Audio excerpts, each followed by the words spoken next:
Yes, welcome back. Welcome everyone on the next episode of this Lamka Town Hall Talks.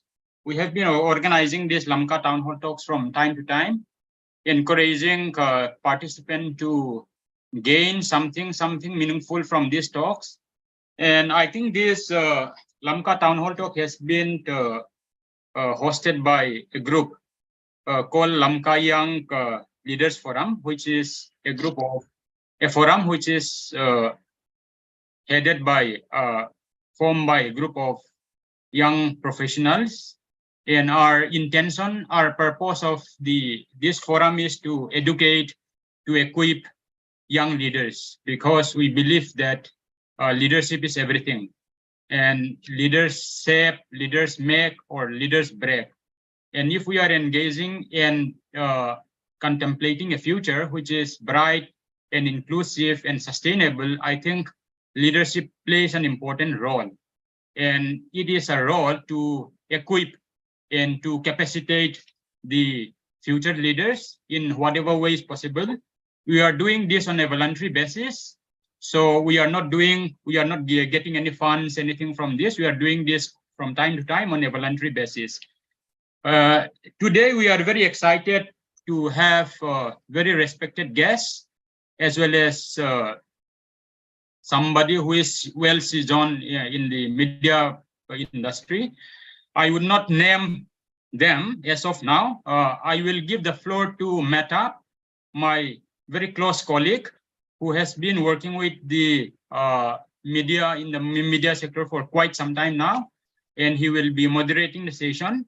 Then I would also request Mahtab to also introduce our resource person for today, who have volunteered his time and expertise for the benefits of people who are listening today. And it is our request that this is an inclusive space, and everybody is requested to maintain some decency, as well as be sensitive about any negative comments that might repercuss the group. We encourage everyone to listen it and benefits from it. And towards the end, I think we'll be having Q&A session. For that, I request all of you to be thinking through what is in your mind. And the poll that we have run, you can also vote through that. As in, I think many of us, including everyone in this room, and even any individual, I think we have been victims of misinformation, fake news.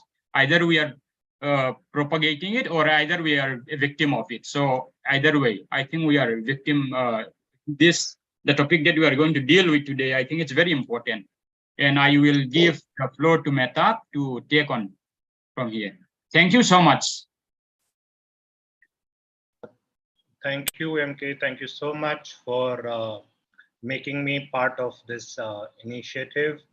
This is a very great initiative on your part.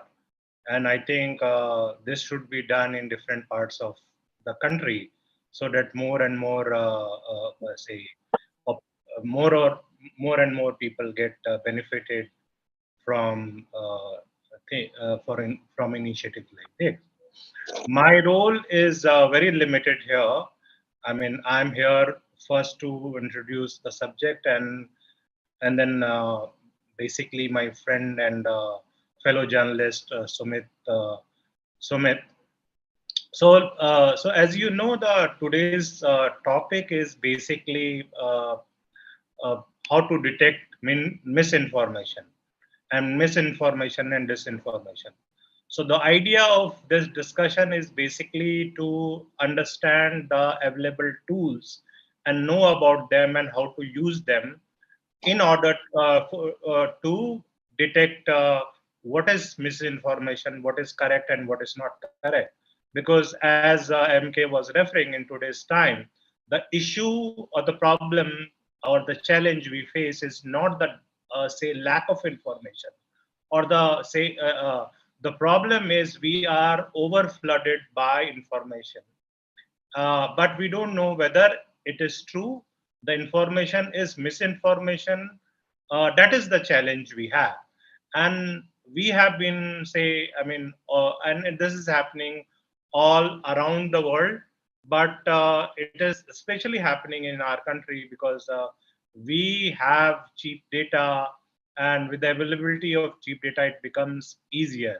And also attention span, our attention span of reading something, because earlier we used to read from newspapers, magazines, or for that matter books, uh, we were not flooded by the information, and our attention span was also slightly better, if not great. So that's why it becomes very important. uh, and MK was asking which are the websites which can be followed to understand what is misinformation and disinformation. So I thought while it is good to have the names of the website, we should know where misinformation and disinformation are debunked. But it is very important in today's time to know the ah, basics of the ideas of this discussion is not to become checkers, but basically to be acquainted by, say, the basics of fact checking, basic of detecting misinformation, fake news. So that is the idea. uh, we are happy, and we are happy that Sumit agreed to help us in understanding and explaining what are the tools available, and what are how we can detect misinformation and disinformation, and what is the difference between misinformation and disinformation, because there is a difference between the two. So he'll be also talking about. Sumit is a senior journalist and fact checker. He has been working in media uh, for over a decade now, and he writes and fact check in Hindi and English, especially. He has worked in newsroom also, apart from being a fact checker before becoming a full-time fact checker several years ago. He used to work in newsroom, so he has worked. Currently, he is editor of AFP Fact Check. AFP is a renowned, world level news agency. It has a, say, fact checking division also. Sumit is heading fact checking division of AFP in India. And before AFP, he has worked in with New Indian Express, Boom Live. Boom Live is a fact checking full time, dedicated platform for fact checking and media literacy. So without taking too much time, I'll hand over to Sumit, and I also have something to say that I'm sorry because I have to leave early because I have another meeting which I'm moderating at Press Club of India, and that was pre-decided. So that is starting at 5 o'clock. So I'll have to leave before that. I'm extremely sorry for that. That was decided much before we decided this.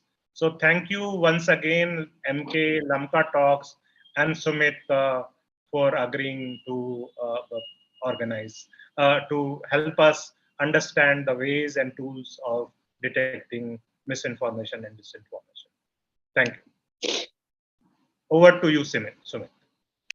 Thank you, Mahtab sir, and thanks, NK. Uh, uh, I think I've been introduced. My name is Sumit. I head the AFP India fact check team here. And as Mahtab sir told, I have been associated with media for a while now. I was working with various newspapers across India, and I'd also like to say that fact checking is not something very new. It's like it has been always there. It was there when we were in newsroom. It used to be called with a different name. We used to call it rather proofreading. Every article that a reporter filed was proofread by one person, and then the proofreader would cross-question the reporter. All the doubts would be cleared.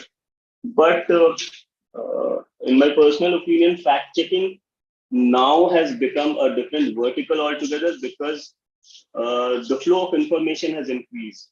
Uh, the information that we used to consume at one point of time from newspapers or television or radio is now everywhere. We consume newspaper, news or information from social media. We consume it from video, short form video platforms. We are consuming news or information from every place. So that also has led to as Mahtab sir told, a flood of information, and too much information. From too much information, you have to pick out what is true. I don't prefer calling it fake news as people call. Rather, I would call it misinformation or disinformation. Both are slightly different. I'll explain in the further slides. Uh, this will be a kind of, here I'll introduce you to what misinformation is, what disinformation is, how you should tackle it, where will you find it, and some tools. And believe me, it's not rocket science. It's a very, very simple thing. We have all done that. We have, all we need to do is just ask a question that why should we trust it? Why should we trust any information that is being fed to us? So I'll share my screen, and there's a very small slide that I have prepared. And since I'm very new, like this is my first time, and I'm talking to a group of people. So if if I'm not clear at any point, please point me out. Please tell me. And this is a very short slide. It's basically a guideline sort of thing. I'll elaborate on everything. And if you have a question, just ask. So I'll start sharing my screen.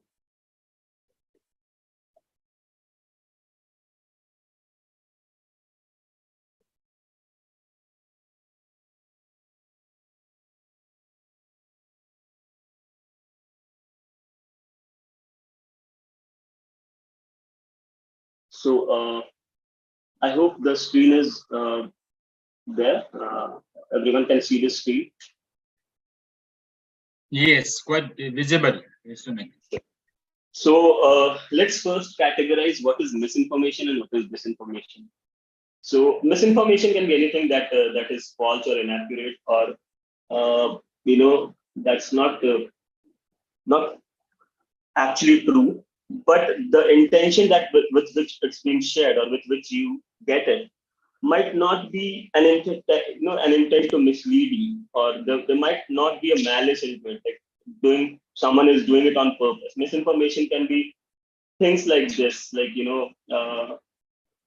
say a small, say a random home remedy, which might be wrong, but it's not being done on a part to mislead you. Like suppose somebody says that drink lime water to reduce fat. This might not be, we need a lot of fact checking in this. I'm talking about a hypothetical situation, or just an example. But even if it's not accurate, it's not being done to mislead you. But disinformation is something which is done deliberately, which is like kind of a narrative that is being built. It might be anything from political parties to your neighborhood, normal neighborhood groups. Anything they can float a piece of information just deliberately to mislead you.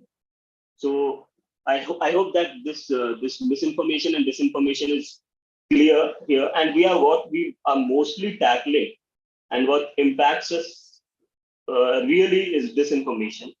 So we'll focus on disinformation part,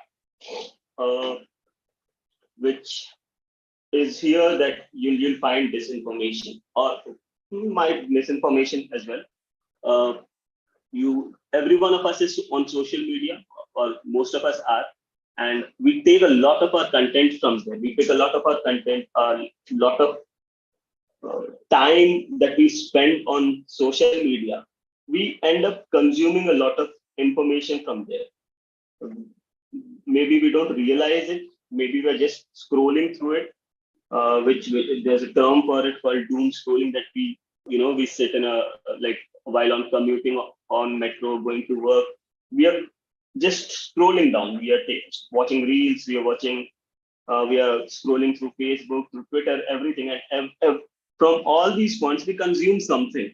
There's some sort of information that keeps coming that you might not realize, but you're consuming it. And at some point of time, you connect it. Oh, okay, I saw this here.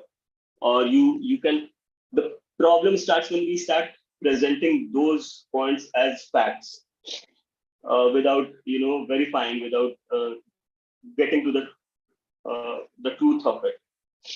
There are messaging apps like WhatsApp. You get WhatsApp forwards, Telegram forwards, or on Signal. There's TikTok. There are Instagram Reels, or the old, as it happened in the old times. One person told someone, he or she went ahead and tell it to someone else, and this spreads overall. So these are the platforms where we are most likely to find our misinformation or disinformation. Suppose let's speak about a, a video on Facebook, which I just give an example. I'll quote an example. Like suppose when the Ukraine-Russia war was going on. So the most common thing that would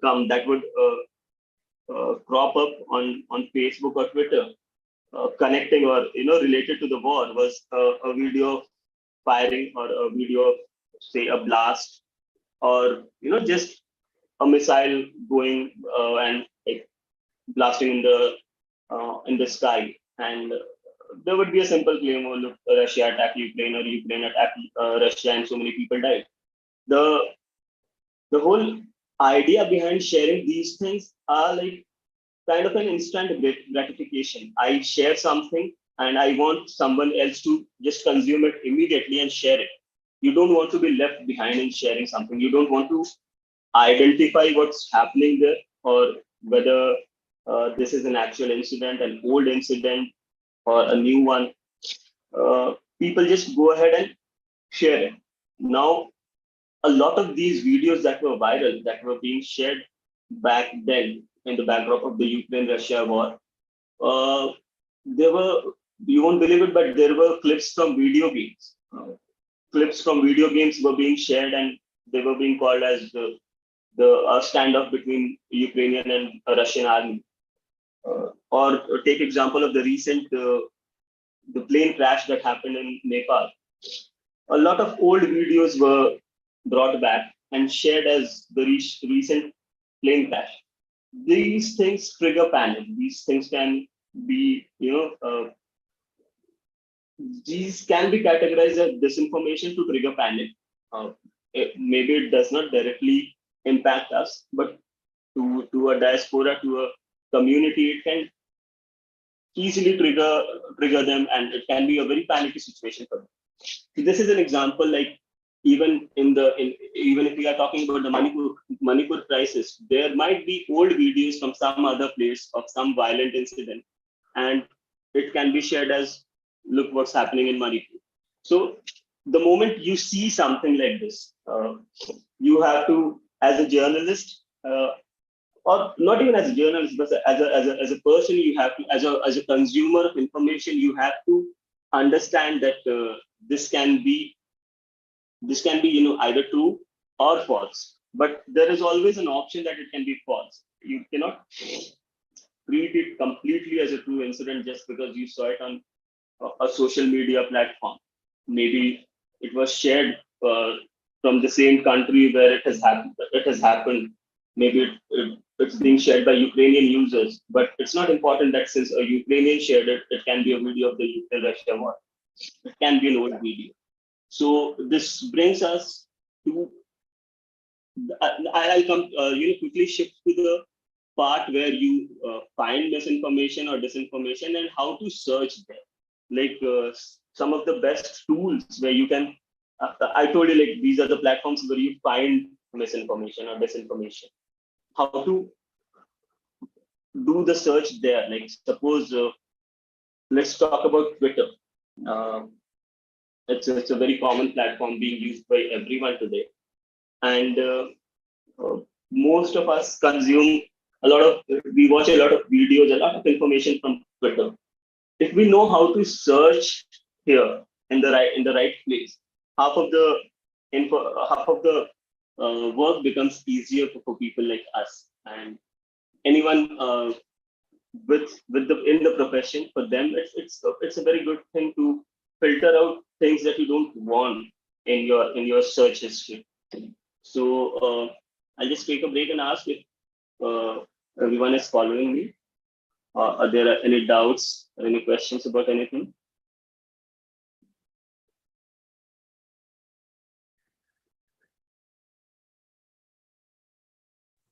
No question. Seems smooth. Well, Sumit, we can take maybe question and answer towards the end if that's okay. Sure. Sure. I hope everyone is following this, right? I'm not going too fast, right? Fine. Go on.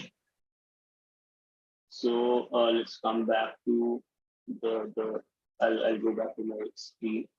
Just a second.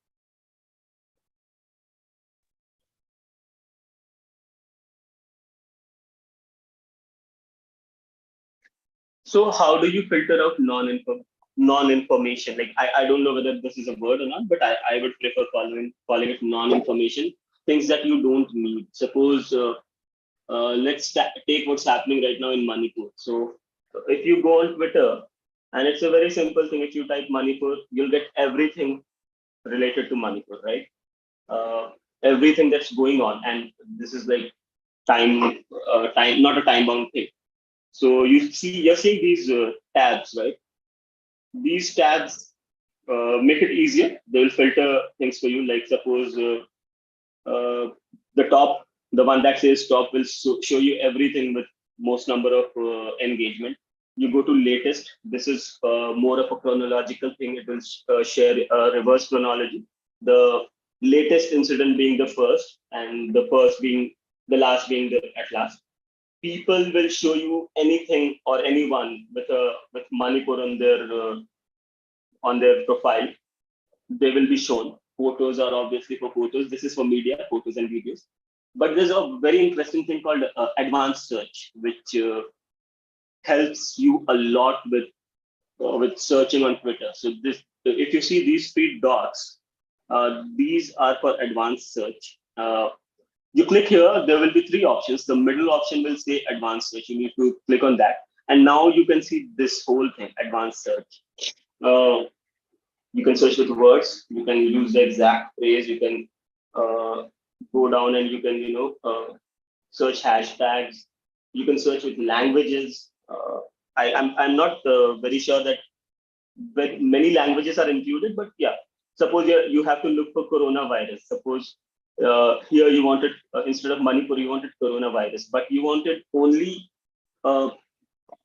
things that are being shared in Spanish.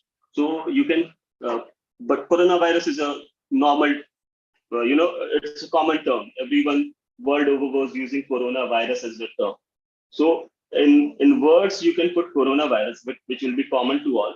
But in languages you can change it to Spanish. So it will show you tweets only with Spanish, only in Spanish language with coronavirus somewhere in the keyword. So that makes you, that filters out other languages there. Or if you go for here, you can also look for suppose you want to see what someone has tweeted or what someone has replied on a tweet. So you'll just below, if you go down, you'll find from tweets from an account or to an account, replies to an account. You can use this accordingly. This will help you save a lot of time on, say, suppose you want to find out if a particular person had tweeted about a particular thing on a particular day. You have everything: the time filter, Twitter handle filter, date filter, everything. You want to go with a phrase, you want to go with a word, you want to look for a particular person, or you want to see if somebody had replied. A lot of time what happens that someone tweeted and then they deleted the tweet. So you see the screenshots are around, but you are not very sure that if the person has deleted the tweet, how will we know whether the tweet was ever made? The screenshot can be manipulated as well. So for those things, you can go to the reply section and see what were the replies to the tweet. And if somebody had replied to that particular tweet, it will show. And uh, on Twitter, it will show that the tweet has been deleted, but you'll see the replies below it. So it kind of proves it will not be a very solid proof that there was a tweet, but it's a step towards the fact checking that okay, a tweet had been deleted. Now we can go for a cache or an archive. Other things are there, but filtering out a lot of filtering out can be done with the help of these three advanced search tools. So Twitter is one thing. Facebook is another thing where you need to do a lot of a lot of mis or disinformation can crop up here because it's a very big platform. Facebook, a huge platform, a huge amount of information as well. So Facebook has there's this external tool. If you want, you can just note it down. It's called Who Posted What. It's again like an advanced search. If you open this website, you'll these are very easy prompts. You have to just put in the keywords, the account name, all of that, and it will find out things for you. Facebook becomes a bit difficult if the account owner has locked your profile. So in that cases, you cannot check more.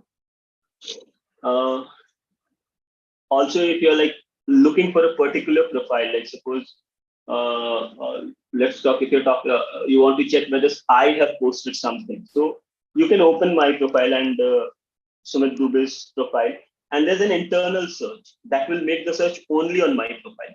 So that narrows down the whole the big scene of searching. Like you don't have to search the entire Facebook, but just my profile. Like this happens on every profile. On the right hand top corner, you find a small search button. You can use that for searching a particular profile. Suppose you know that there has been a post from a person. So instead of searching it on Facebook, rather than go to this person's profile and search on his profile, that will narrow it down a lot. Instagram searches are again very similar to Facebook, so I wouldn't go on Instagram. We'll not talk about TikTok because TikTok is anyway banned. Twitter and now I'll talk about some verification tools, like the most important verification tools that we as fact checkers have used, and we have been using it like from ages. It's not a new thing; it has always been there. So yeah, these are the most potent fact check tools according to me. People might differ, but for me, the first thing is that you should have a news sense. You should know, a person should know what's in news, because most of the times, or like a lot of times, what misinformation or disinformation is the sum total of the news that's going on in something that is in the news cycle.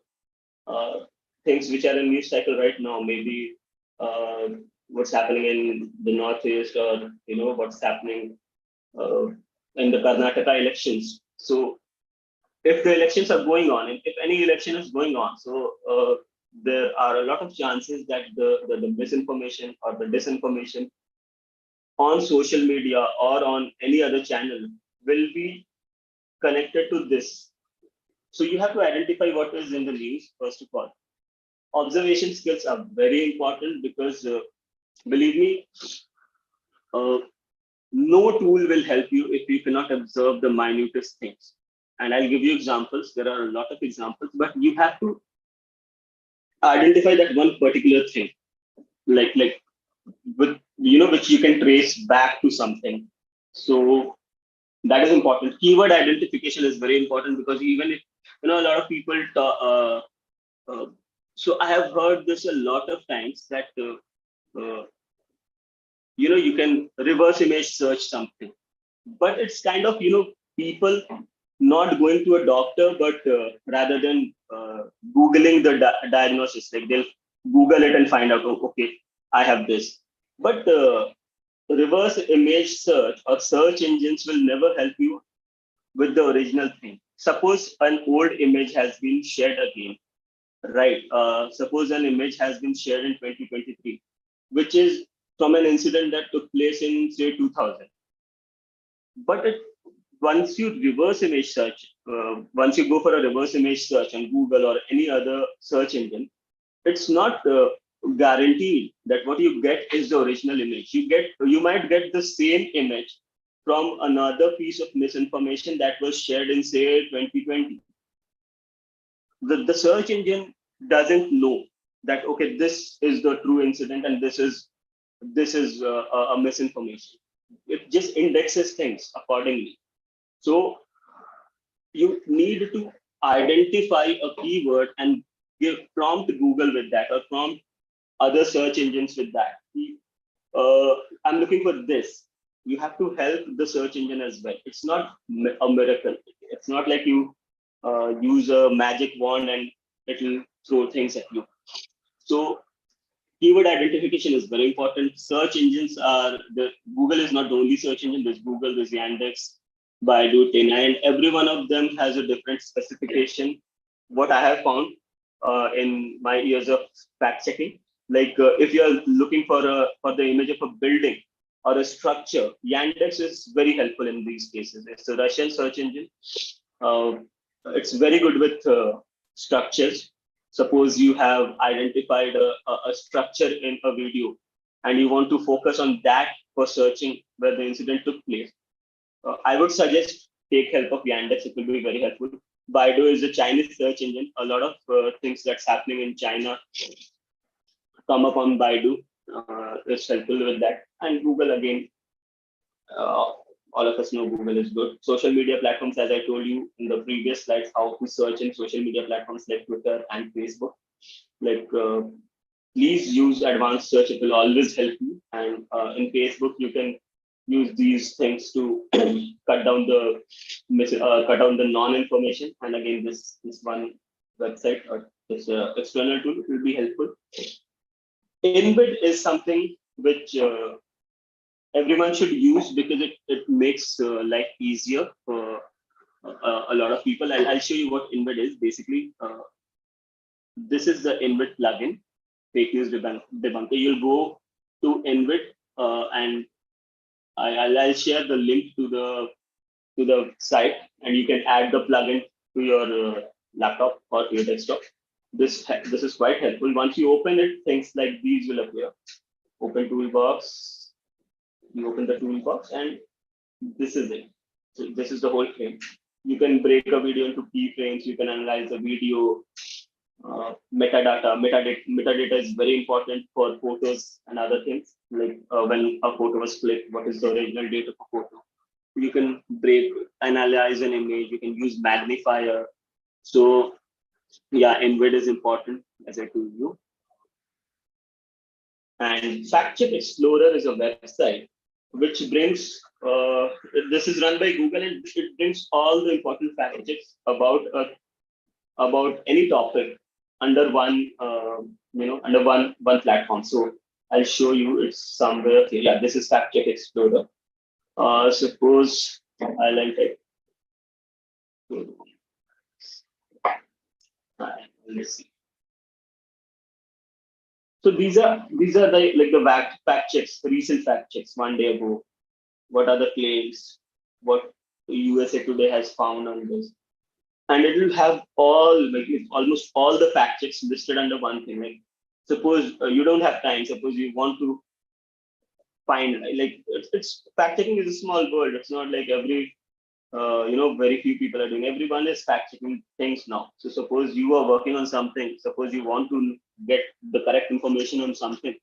You can just go and check a previous fact check that's already done on that. So yeah, these are the important tools. Now I'll tell you. I'll elaborate on some. I'll give you one example of an observation skill. This point, why it becomes important and why is it why you should go for it. So let me just I'll share the screen once again.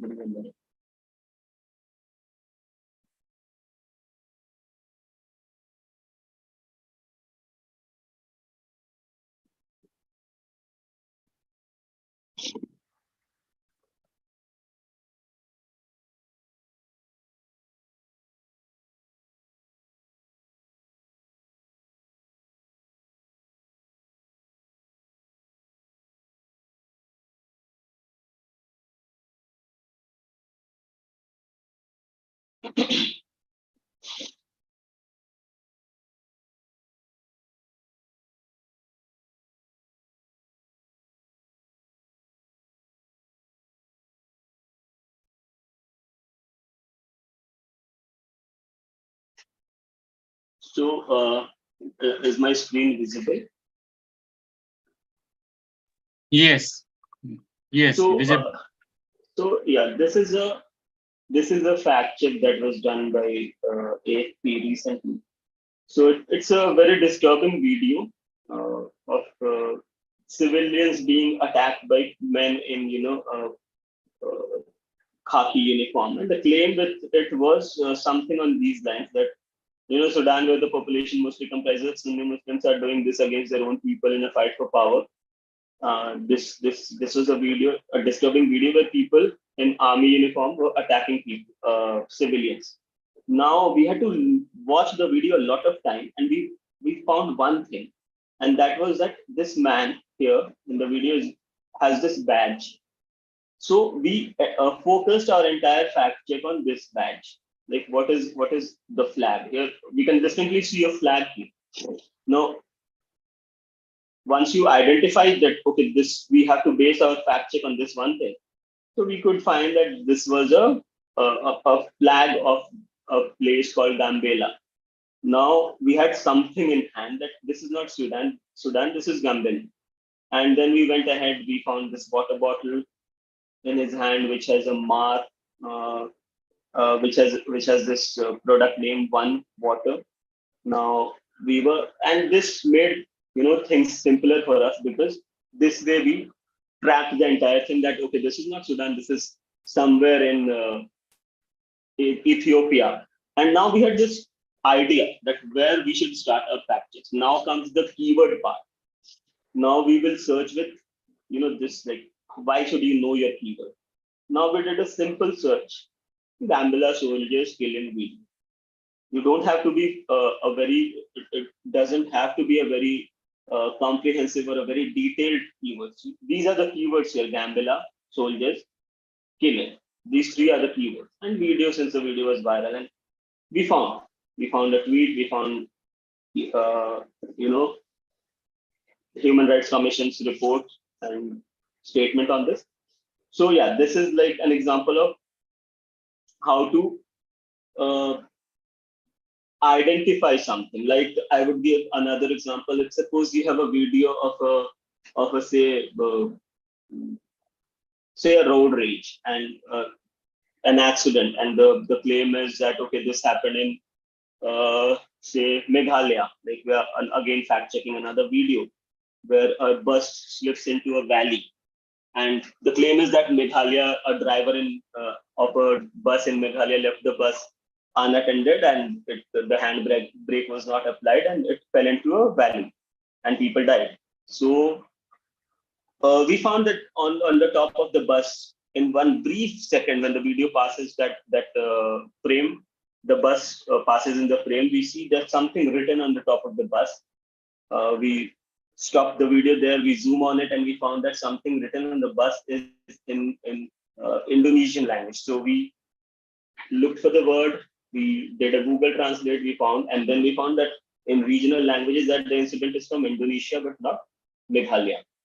And once you identify, okay, this is not India, this is Indonesia, so you have another idea that, okay, you can use the language being spoken there to look for local reports. Google Translate will always help you in these things. So these are some things that you have to look for, because reverse image search or any of the search engines will not help you alone. You have to find out these things. You have to observe these things, very minute details, and then you have to use your keywords accordingly. So you have to do a very judicious use of your keywords. Now, I hope you all are following me. Are there any doubts? You can ask me right now.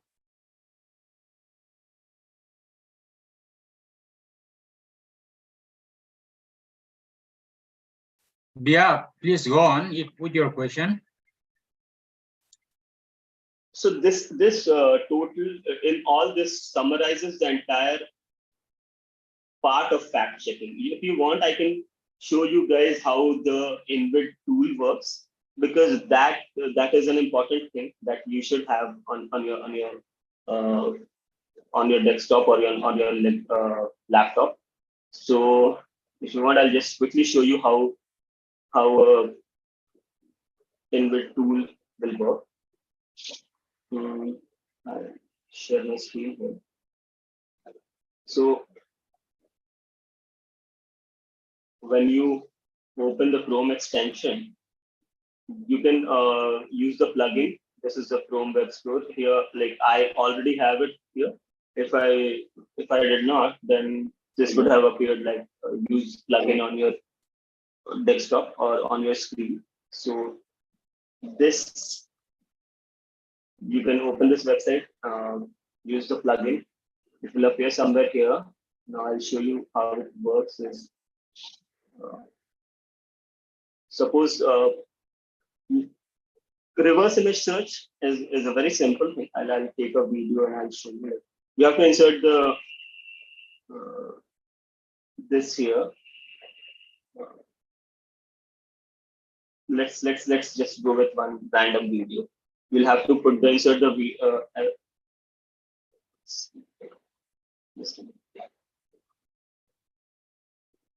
so this will, what this will do is once you put your link here, link of the video, it will fragment the video into small parts. It take a while. It takes a small some time to give you screenshots of the video. Now what you do is you run the there is some problem. Sometimes this happens. I'll try to put another.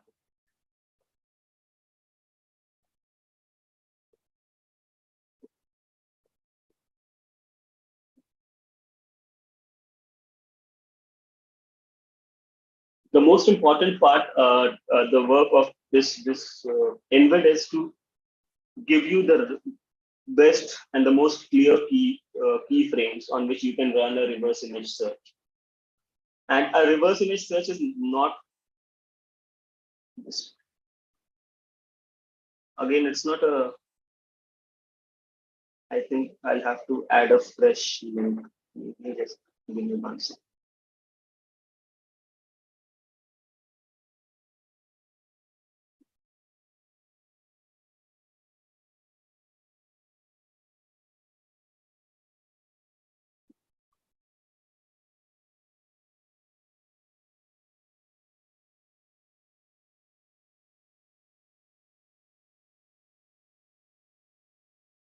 So I'll take this tweet and I'll just try to break it into frames.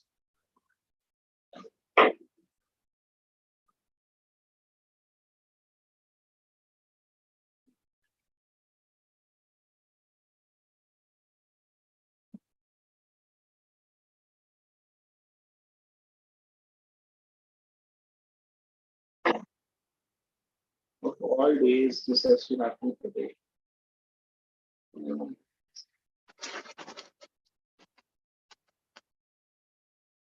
This happens sometimes on Invid. There are other shortcuts to it. If this doesn't, I just want to show how this framing works. That's why I'm using it.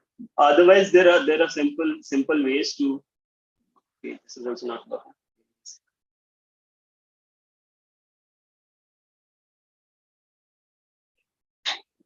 There are other ways, like you can select it manually on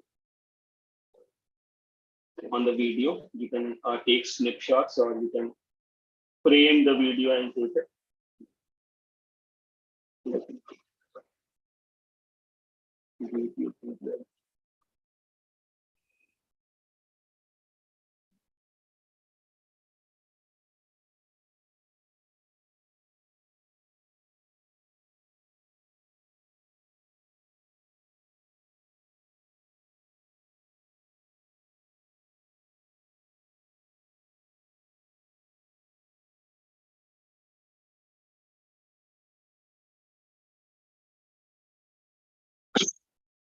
I think there's some problem with the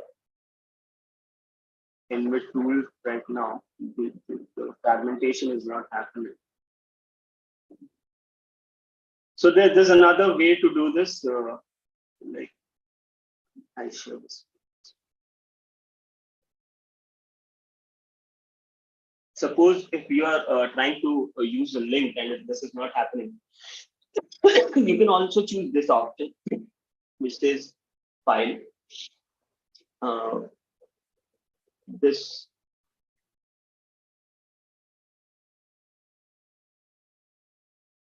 so here you can upload a file straight from your device. Suppose you are using a laptop or a desktop, you can use this file thing. It's downloaded on your system, you can upload it and then it will fragment it. It's not a very big thing basically, but I can also show you.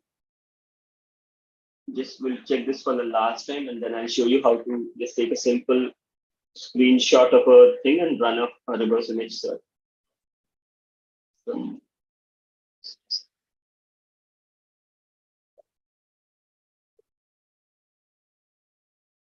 no, this is not happening. I'll just show you another example of this.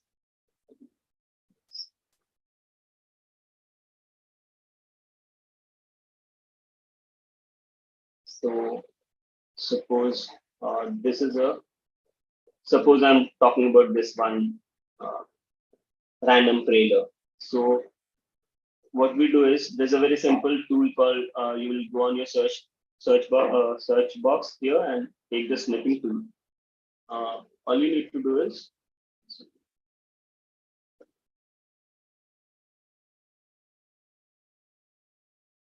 so this is the tool. Once you go on new, you can the screen will freeze. You can take a say this is screenshot. Okay.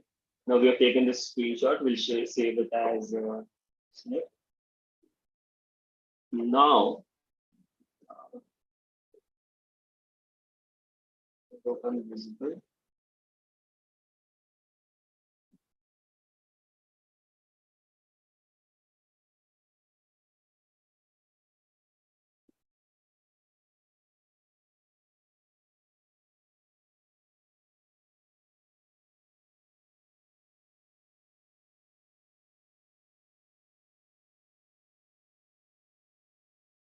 So since I have this on my, I have the inbuilt plugin on the laptop. So when I press the right click here, I'll get these options.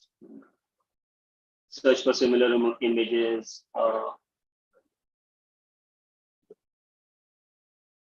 This is on Bing. Okay.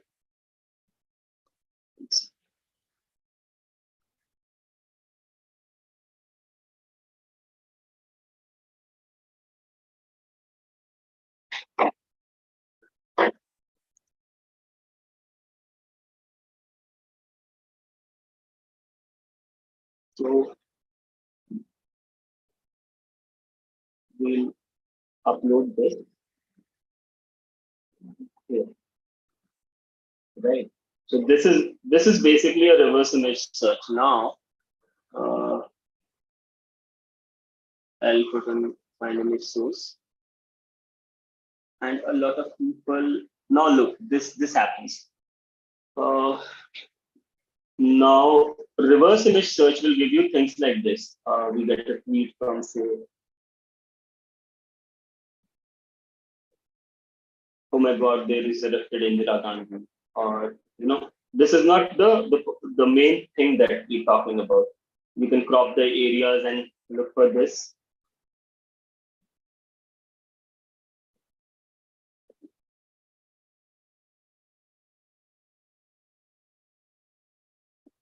Again, you're getting similar images. Like she is definitely not Kasturba Gandhi, but reverse image search will give you this. Now, suppose I put I do a search here, right? And these are the options that are coming, which are not none of them are what you look. So now here, once you pull down, you start getting trailer because Telugu trailer, release dates, but this will not be on top. Just give me a second. I'm getting an important. Just 1 second. So these things are on top. The things that you put on the top, like initially, these are nothing related to the original thing, to the trailer or to the movie. For that, you have to either know or you have to come down and see this. So a reverse image search will not always be the last resort. You have to take your fact check ahead from here. So this is what I meant with don't depend on this. Like you cannot depend completely on this. So are there any more doubts? Like, are there any questions you guys want to ask?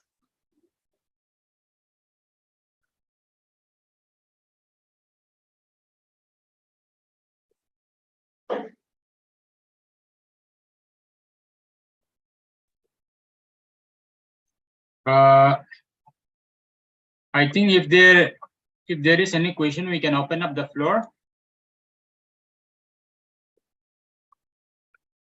Sure, I think the fact check portion is covered. Like now, if there are doubts or there are questions, I can elaborate on that.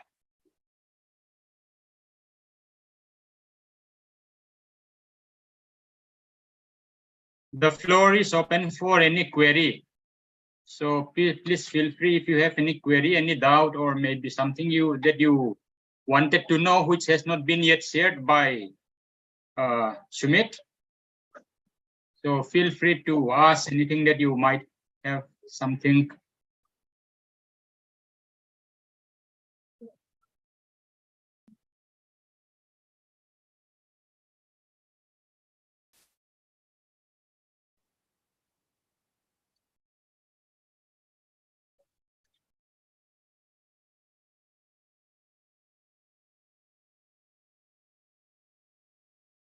Sumit, I think if there is no query, then we can maybe we can wrap up. Sure. Or if you have anything to share more, then please go on. I think I've covered everything that is related to fact checking or basics of fact checking. So here on, if there are doubts, they can be cleared, or if they want to, participants want to know anything further on this.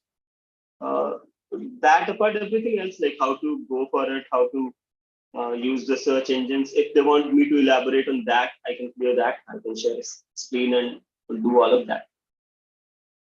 Okay.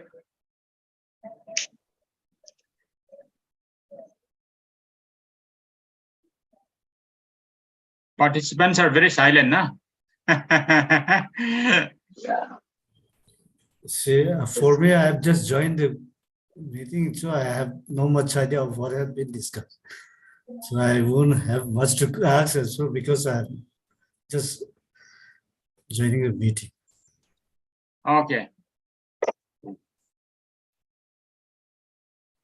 Is it because of a Saturday afternoon that everyone is a bit,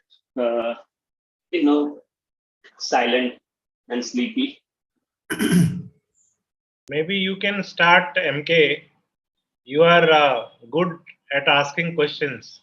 So you can ask few questions and then people will join.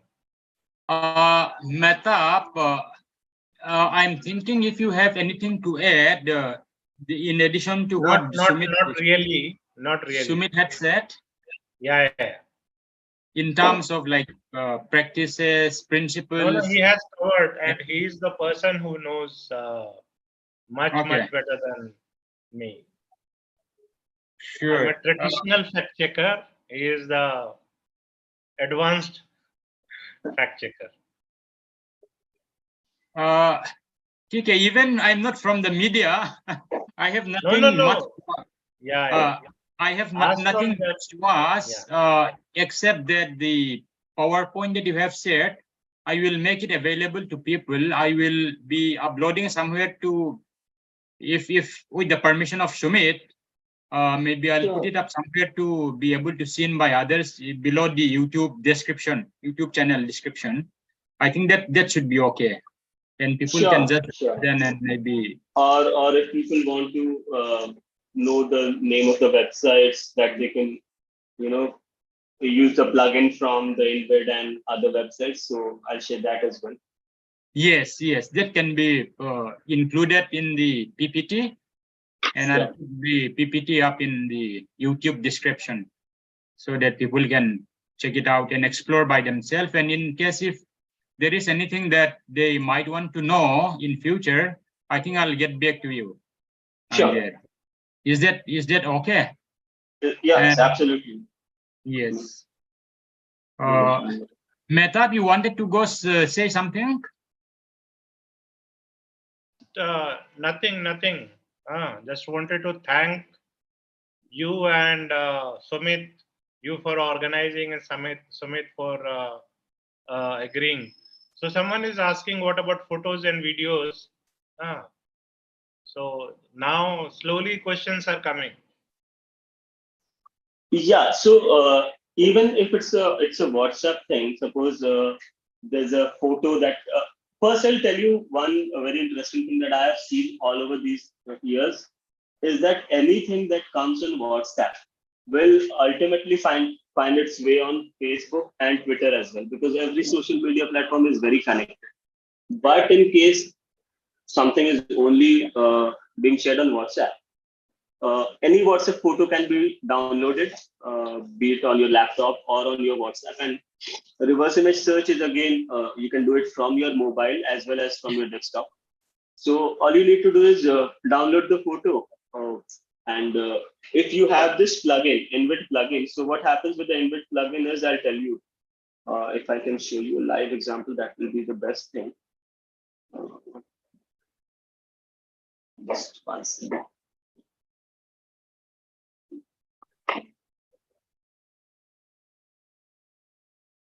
People can unmute yourself and just speak up if you have any query without writing also. Dot no bangya momle unmute na dong mai leu temo. So I'll just share the screen here and show what happens with the website. If I have this thing on my Embed tool on my app, then this happens. See, suppose this is just an example. Like most people know who Shah Rukh Khan is, but I'll just show an example. Suppose this is a photo. Now, suppose you have downloaded this photo from your WhatsApp. This is on your desktop. Now, if you have this tool, Embed, on your laptop, if it's there, then all you need to do is you put a right click and see this option, Embed Fake News Debunker by Embed. So here there are all the options. You can open it with OCR, you can video reverse search. Most of the people go for Google. And again, as I told you, Yandex, if you have buildings or structures to reverse image search, Chinese content can be reverse image searched on Baidu. I'll just show you Google. A simple plain reverse image search, and you have all the here. Shah Rukh Khan, the same photo, IMDb, everywhere where this photo has been used, this will come. So the idea is like, reverse image search. This makes things easier this way. Having the plugin on your on your laptop, you get this. Like suppose you do a reverse search all, so it will open in all. Like this is Yandex, this is Google, all of them will open. So makes life a bit easier. But again, I'm telling you, like, this is Shah Rukh Khan and he's very famous and he has been indexed n number of times on all the websites. So that makes it easier for any website to do this. But suppose it's a random picture from a, which is not, reverse image search only works because Google or any search engine has indexed a picture. It has appeared at one point of time, okay, or a video. If it has not been indexed, you'll not find anything on that. There are chances that you don't find, no returns. The search engine will not return you to anything. In that cases, you have to depend on other identifiers. Like, suppose there's suppose there's a building, and or suppose there's a building is being raised, or being there's a blast in a building. Now I see a building. I can go on Google Maps if I have an idea, like, okay, I located that this is somewhere in New Delhi. So I'll go on Google Map, I'll give the exact details, and I'll get a rough topography of the place. Suppose there are other identifiers which I can say. That there are a lot of things or ways to identify an incident. If suppose there's a video from some place, I identify that, okay, I somehow I'm able to identify that this happened in a marketplace in Delhi, say Chandni Chowk in Delhi. So now if I narrow down my search, I can, reach out to the shops that are nearby. I've done fact checks like this when I have reached out to a shop that is in the same lane and asked them, okay, this video is viral from your area. Has this happened here? Like, is this true? The claim is that it happened in your area. People have said, yeah, okay, we have a same recording from a different angle or something like that. So this is how you reaffirm your fact through other channels. Everything will not be shown on Google or any search engine. You, as a consumer, you'll have to walk that extra mile to find out more about those things. Be it Google Maps, be it Google, maybe Google Maps or Maps on any other thing. You have to geolocate a thing. So these are such things are there. They'll definitely help you. Like suppose you have a location idea that, okay, this place might be, say, a temple in Madhya Pradesh. If it's famous, geolocate it, go narrow it down, look for areas which are close by, find identifiers, match the identifiers with, the video. Like you say, okay, this thing is shown in the video, and here you can see in the Google or the geolocation or Google Maps that this building is right here. So that way you can prove, okay, that this happened in this place, right? So yeah, that's what I was saying, that you have to download a video from WhatsApp, a video or photo, and then go with the reverse image search.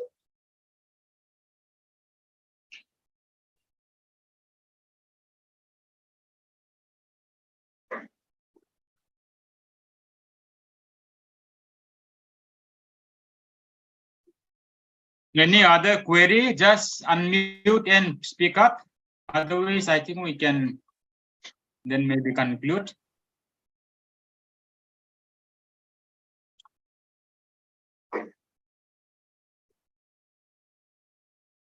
Okay, I think it seems there's no more query. If there is anything that we like to know more in the coming days, most probably I will definitely contact Sumit or also Mahtab, because they are the one who have been working in the media journalism sector. And any query, anything that we may like to ask, we may like to know, we may like to learn from them, I think they should also be open to help us, support us in whatever way they possible. And I hope the the session today is useful. I will just do one poll. I think just to let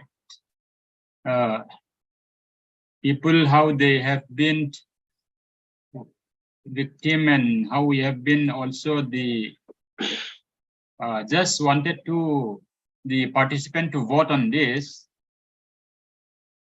In the meantime, I think let me end the session by thanking Sumit and also Mahtab for coming in and just facilitating this session on a voluntary basis. The platform has been trying to provide something meaningful content to the users. Also, in the meantime, I think offline we have been doing from time to time session for leaders, because we believe that when we capacitate and equip leaders, they would be able to deliver what is required for the society, in that they will be able to make impacts on the ground. So that is our belief. And this is purely a voluntary basis, a platform of young people coming together, and we are trying to do and continue these talks in the coming days. Thank you so much, Sumit. And Thank you, and thanks, Mahtab bhai. thank you And so please much. feel free to contact me if there's anything anyone wants to know. Please feel free to contact me. Yes, that would be great. Mahtab, any last word you want to say? No, not really. Thank you then. Let's end the meeting here. Thank you so much. See you next time again. Thank you. Okay. Bye-bye. Yes. Bye. Bye. Sumit, thank you so much. Thank you. Thank you for. Thank you. Umang. Cái dùng căng duyên hạ khá mà. Poi lâu. Có giống na tua khá.